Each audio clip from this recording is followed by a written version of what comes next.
اللہ کے نام سے شروع جو نہایت مہربان اور رحم والا۔ محترم ناظرین، آج کا ٹاپک موت کے وقت کی کیفیت۔ جب روح نکلتی ہے تو انسان کا منہ کھل جاتا ہے، ہونٹ کسی بھی قیمت پر آپس میں چپکی ہوئی نہیں رہ سکتی، روح پیروں کو کھینچتی ہوئی اوپر کی طرف آتی ہے۔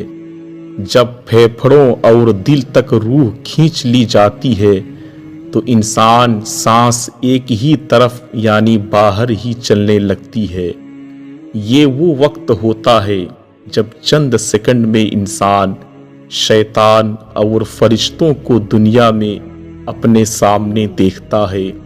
ایک طرف شیطان اس کے کان کے ذریعے کچھ مشورے تجویز کرتا ہے تو دوسری طرف اس کی زبان اس کے عمل کے مطابق کچھ لفظ ادا کرنا چاہتی ہے۔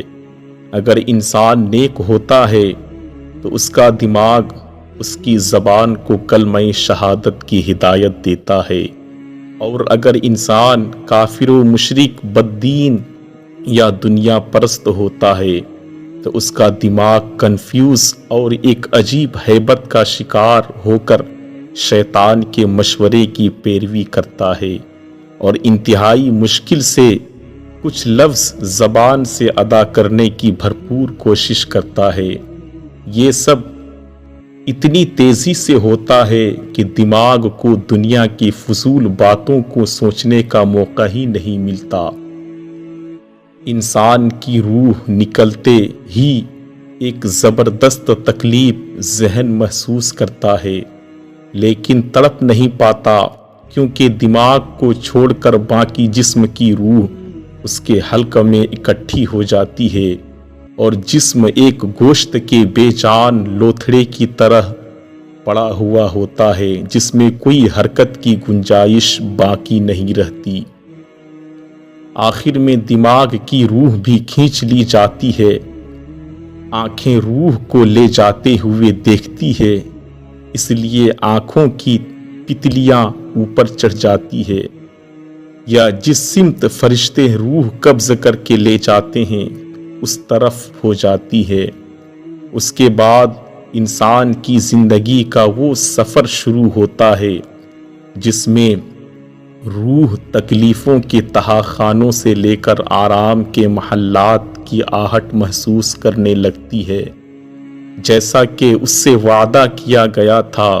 جو دنیا سے گیا وہ واپس کبھی نہیں لوٹا، صرف اس لیے کیونکہ اس کی روح عالم برزخ میں اس گھڑی کا انتظار کر رہی ہوتی ہے جس میں اس سے اس کا ٹھکانہ دے دیا جائے گا۔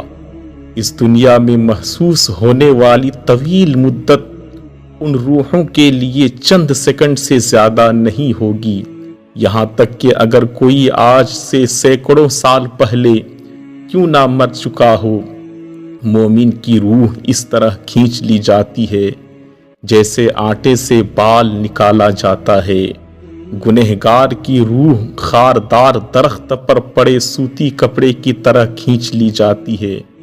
اللہ تعالی ہم سب کو موت کے وقت کلمہ نصیب فرما کر آسانی کے ساتھ روح قبض فرما اور نبی کریم صلی اللہ علیہ وسلم کا دیدار فرما، آمین یا رب العالمین۔